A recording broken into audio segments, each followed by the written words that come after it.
Hi hello అందరికీ. Evening స్నాక్స్గా నేను రాగి పిండితో లడ్డు చేశాను.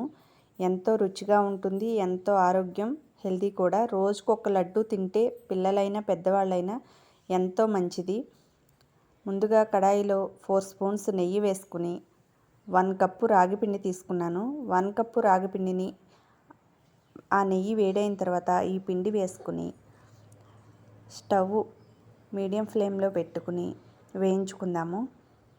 మంచి సువాసన వచ్చేటప్పుడు పిండి నేతిలో వేగిన తర్వాత స్టవ్ ఆఫ్ చేసేసి 1/2 కప్పు ఎండు కొబ్బరి పొడి కూడా వేసి కలిపేసుకుందాము.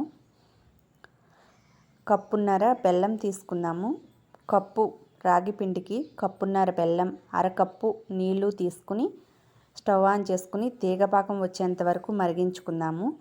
1 కప్పు బాదం, జీడిపప్పు వేసుకుని ఇలా లైట్గా వేయించుకుని మిక్సీ జార్లో బరకగా మిక్సీ చేసుకుందాము.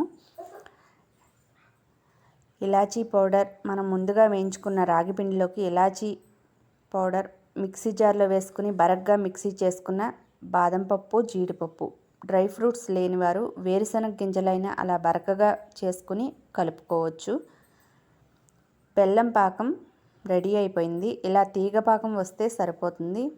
లేదు మేము తీగపాకం బెల్లం కరిగించుకోని అవసరం లేదనుకుంటే మిక్సీ జార్లో వేసుకుని రాగి పిండి బెల్లం కలిపి మిక్సీ జార్లో మెత్తగా మిక్సీ చేసుకుని లడ్డూలు చేసుకోవచ్చు.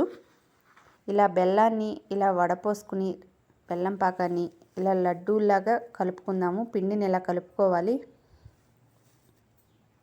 బెల్లం పాకం వేసుకుని ఇలా బెల్లం పాకంతో చేస్తేనే ఈ రాగిపిండి లడ్డూలు ఎంతో టేస్టీగా ఉంటాయి. పొడి పొడి బెల్లం కలిపినా అంత బాగోవు. ఇలా చేసుకుంటే ఇంకా చాలా బాగుంటాయి, టేస్టీగా ఉంటాయి ఈ లడ్డూలు. అండి ఇలా ఇలా రౌండ్గా బాల్స్లా చేసేసుకోవడమే. ఎంతో టేస్టీగా ఉండే ఆరోగ్యకరమైన హెల్తీ లడ్డు రెడీ అయిపోయింది. ఇలాంటి మరిన్ని వీడియోస్ కోసం మన ఛానల్ లైక్, షేర్